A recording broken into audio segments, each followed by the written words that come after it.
सालाबादप्रमाणे आमची हनुमान यात्रा पार पडली।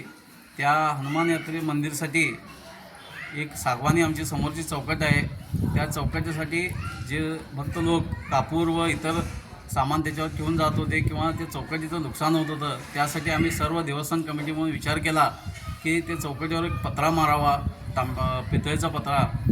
ते आमचं बोलणं चालत असताना आमच्या एक देणगीदार या गावचे नागरिक कृष्णा चुडाप्पा पाटील यांनी व KMM सिटी न्यूजचे रिपोर्टर यांनी आम्हाला त्या पत्र्याचा संपूर्ण खर्च त्यांनी दिलेला आहे। त्याबद्दल आम्ही कमिटीच्या वतीनं त्यांचे पूर्णतः आभार मानतो, कारण तो खर्च 8,700 रुपये इतका आलेला आहे। त्यांनी नावाला सुद्धा नको म्हणत होते, तरी आम्ही सर्व मिळून त्यांचा एक सत्कार करावा असा विचार केलो व आज भावकेश्वरी मंदिर येतं त्यांच्या नावे त्यांच्या मुलीचा आम्ही सत्कार केलेला आहे।